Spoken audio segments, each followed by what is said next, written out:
Hey everyone, today in this video we will discuss about piriformis syndrome or deep gluteal syndrome.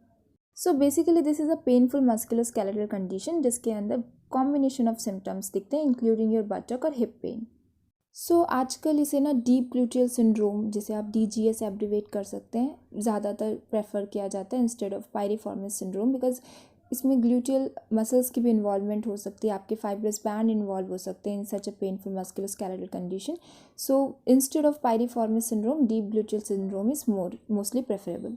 There are other synonyms for the condition like extra spinal sciatica, क्योंकि आपके इसमें spinal nerve direct involve नहीं होती, उसके around जो आपके muscular structures होते हैं उसकी वजह से आपको सेम जो शियाटिका वाला पेन है, रेडिएटिंग पेन, वो फील होता है. और इसे हम वॉलेट न्यूराइटिस भी कहते हैं क्योंकि जहाँ आप अपना वॉलेट रखते हैं वहाँ पर आपको पेन फील होता है. कई बार क्या होता है, लोग काफ़ी लंबे टाइम तक एक जगह पे अनइवन सरफेस पे बैठे रहते हैं और उनके बैक पॉकेट में अगर वॉलेट होता है, हैवी वॉलेट होता है, उसकी थिकनेस ज़्यादा होती है तो वो एक एक्सटर्नल कंप्रेशन देती है आपके शियाटिक नर्व में, जिससे वो वॉलेट न्यूराइटिस होता है. और जो वॉलेट न्यूराइटिस है ना, मेल में ज़्यादा होता है फीमेल के कंपैरिजन में, क्योंकि जो मोस्टली मेल होता है वही अपने बैक पॉकेट में वॉलेट रखते हैं. सो इसकी क्लिनिकली रेलिवेंट एनाटमी देखते हैं जिसमें आपकी पायरिफॉर्मिस मसल जो है वो बहुत ही स्मॉल मसल होती है और आपके पेल्विक सरफेस में सैक्रल सेगमेंट के S2, S3, S4 से के रीजन से ओरिजिनेट होती है सैक्रोइलिक जॉइंट के पास, और ये आपके ग्रेटर शियाटिक नर्व से पास होते हुए ग्रेटर ट्रोकेंडर ऑफ फीमर में इंसर्ट होती है. इसका मेनली फंक्शन एक्सटर्नल रोटेशन कराना है, एबडक्शन कराना है हिप का, और ये हिप के एक्सटेंशन में भी पार्शियली हेल्प करती है. पायरिफॉर्मिस सिंड्रोम उसकी एटियोलॉजी के बेसिस पे दो तरीके की हो सकती है, प्राइमरी एंड सेकेंडरी. जो प्राइमरी पायरिफॉर्मिस होता है ना, उसमें एनाटॉमिकल कॉज है, लाइक आपकी पायरिफॉर्मिस मसल है वो स्प्लिट हो गई है, या फिर जो शियाटिक नर्व है वो स्प्लिट हो गया है, या फिर शियाटिक नर्व ने कोई एनॉमलस सा पैथवे फॉलो करा है जिसकी वजह से आपका पायरिफॉर्मिस सिंड्रोम डेवलप हुआ है. नेक्स्ट है आपका सेकेंडरी पायरिफॉर्मिस, जिसमें कोई मैक्रो ट्रॉमा हो गया है बटक रीजन में जिसकी वजह से इन्फ्लेमेशन हुई है सॉफ्ट टिश्यूज़ में, मसल स्पाज्म हो गया है, या फिर नर्व कंप्रेशन हो गया है. उसके बाद आपका माइक्रो लेवल पे भी ट्रॉमा हो सकता है, जैसे पायरिफॉर्मिस मसल का ओवर यूज़ हुआ लॉन्ग डिस्टेंस वॉकिंग या रनिंग की वजह से, या फिर डायरेक्ट कंप्रेशन पड़ा जैसे आपके वॉलेट न्यूराइटिस में हो रहा था. रिपीटेटिव ट्रॉमा पड़ रहा है, आप कोई रफ सरफेस पे कॉन्टीन्यूसली बैठे हुए हैं लंबे टाइम तक, तो भी आपका माइक्रो ट्रॉमा हो सकता है पायरिफॉर्मिस मसल में. नेक्स्ट आपकी मसल की शॉर्टनिंग हो सकती है, जब आपका लोअर लिम्ब का बायोमैकेनिक अगर ऑल्टर करेगा तो मसल शॉर्टनिंग की वजह से भी पायरिफॉर्मिस सिंड्रोम डेवलप हो सकता है. नेक्स्ट है आपकी इटियोलॉजी ऑफ पायरिफॉर्मिस सिंड्रोम, जिसमें आपकी ग्लूटियल ट्रॉमा हो जाता है सैक्रोइलियक जॉइंट में, ग्लूटियल रीजन में, या फिर कोई एनाटमिकल वेरिएंट है, लाइक आपकी जो पायरिफॉर्मिस मसल है वो स्प्लिट हो गई है, शियाटिक नर्व स्प्लिट हो गया, या फिर शियाटिक नर्व ने कोई अनॉमलस सा पैथवे फॉलो करा है, तो ये भी इसका रीज़न है पायरिफॉर्मिस सिंड्रोम डेवलप होने का. बर्साइटिस या मायोसाइटिस हो चुकी है पायरिफॉर्मिस मसल में, आपके न्यूरोमा हो गया है शियाटिक नर्व में, या फिर कोई इंट्राग्लूटियल इंजेक्शन से भी पायरिफॉर्मिस सिंड्रोम डेवलप हो सकता है. कुछ अदर फैक्टर भी है, कई बार सैक्रोइलियक अर्थराइटिस या फिर आपका टोटल हिप रिप्लेसमेंट या Morton 2 can also leads to piriformis syndrome.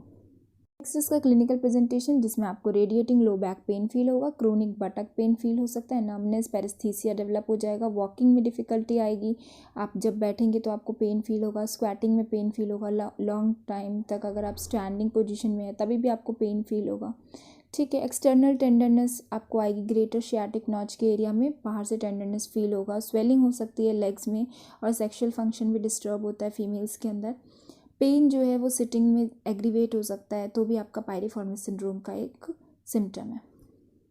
So piriformis syndrome को हम डायग्नोज कैसे कर सकते हैं. फर्स्ट आपका ऑब्जर्वेशन है, जो कि आप ग्लूटियल एट्रोफी देख सकते हैं, शॉर्टनिंग देख सकते हैं लिम्ब में अगर है कि नहीं. अगर क्रोनिक है कंडीशन तो मसल में हाइपोट्रोफी हो जाएगी, तो वो आप चेक कर सकते हैं.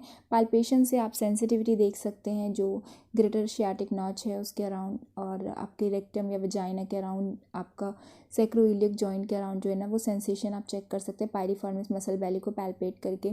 स्पाज्म है तो वो एक्सटर्नली डिटेक्ट हो जाएगा. ठीक है. Deep digital palpation gluteal region पे, रेट्रोट्रोकेंट्रल एरिया पे आपका टेंडरनेस फील और पेन फील होगा पैल्पेशन से. Next you can check for pace sign, जिसमें पेशेंट की जो पोजीशन है वो हाई सिटिंग होती है. उसके बाद आपको उसके हिप और हाई सिटिंग में ऑब्वियसली बात है आपका हिप और नी जो है वो फ्लेक्स हो जाता है, तो उसमें आपको पेशेंट को restricted abduction plus external rotation कराना है. अगर मूवमेंट के दौरान उसे पेन और वीकनेस आता है, दैट मीन्स पायरिफॉर्मिस जो है वो पॉजिटिव है. Then you can check for Lasegue sign, जिसे आप स्ट्रेट लेग रेस टेस्ट भी कहते हैं, SLRT. वो अगर SLRT परफॉर्म कर रहे हैं आप पैसिवली, तो पेशेंट को बटक और लेग में पेन आ रहा है तो भी आपका पायरिफॉर्मिस सिंड्रोम हो सकता है. फीबर्ग साइंस टेस्ट कर सकते हैं आप. फेबर्ग्स टेस्ट के लिए पेशेंट को सुपाइन पोजीशन पे फोर्स इंटरनल रोटेशन करवाना होता है हिप का। अगर मूवमेंट के दौरान उसे पेन या वीकनेस फील होता है, दैट मीन्स जो पायरिफॉर्मिस सिंड्रोम है वो पॉजिटिव है। Then you can check for fair. Fair is your flexion, adduction, internal rotation. इसमें आपको पेशेंट को का हिप जो है वो फ्लेक्स कराना होता है। उसके बाद वो बिल्कुल अडक्टेड रहता है, साइड लाइन पोजिशन पे पेशेंट रहता है। उसके बाद जो आपको इंटरनल रोटेशन है वो परफॉर्म करनी है पेशेंट को, ठीक है। जब आप इंटरनल रोटेशन परफॉर्म करेंगे तो उसको अगर वो पेनफुल आता है, दैट मीन्स आपका पायरिफॉर्मिस सिंड्रोम पॉजिटिव है। Next you can test for Beatty's manoeuvre, जिसके अंदर आपको पेशेंट को साइड लाइन पोजिशन पर रखना होता है। ये सिम्टोमेटिक साइड पे जो पेशेंट है वो लाई करेगा। उसके बाद आपको उसके लेग को फ्लेक्स कर देना है। फ्लेक्स करने के बाद एक्टिवली उसे अपनी जो लेग है उसे एलिवेट करनी है, यानी कि एबडक्शन करना है। और अगर एबडक्शन के दौरान उसे डीप बटक रीजन पे पेन आता है, दैट मीन्स पायरिफॉर्मिस पॉजिटिव है। और अगर उसे सिर्फ बैक और लेग पेन आता है, दैट मीन्स कि लंबर डिस्क डिजीज़ है कोई।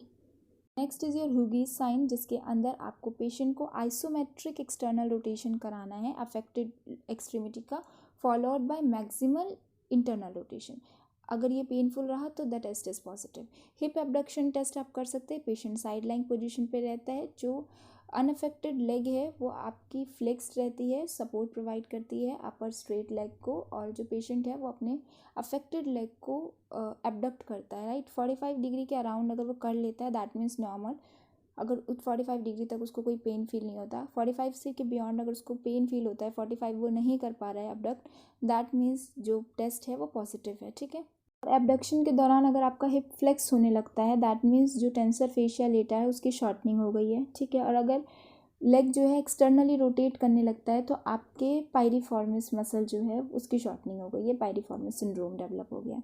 Last you can check for Trendelenburg sign, जिसमें आपका जो अफेक्टेड लिम्प है ना, उसको आपको पेशेंट को फ्लेक्स कराना है, नी रीजन से फ्लेक्स कराना है। अगर फ्लेक्शन के दौरान उसका हिप जो है वो ड्रॉप हो जाता है, ठीक है, दैट मीन्स कि ट्रेनलेंबर्ग साइन जो है वो पॉजिटिव है, तो पायरिफॉर्मिस डेवलप हो चुका है, ठीक है। क्योंकि इसमें क्या होता है, आपकी हिप एबडक्टर्स जो होती है ना वो वीक हो जाती है, इसीलिए जो अफेक्टेड साइड होता है उसका जो पेल्विक है वो ड्रॉप हो जाता है, ठीक है। और हिप एबडक्टार्स मसल्स में आपकी ग्लूटिस मीडियस मिनिमस और पायरिफॉर्मिस कुछ भी इन्वॉल्व हो सकती है।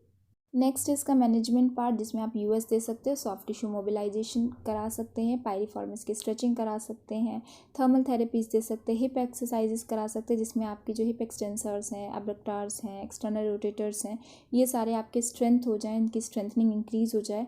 उसके बाद आप मायोफेशियल रिलीज़ कर सकते हैं लंबोसेक्रल एरिया में, ठीक है, पायरस स्पाइनल मसल्स की। नेक्स्ट आप हिप के जो मसल्स हैं उनकी स्ट्रेंथनिंग करा सकते हैं।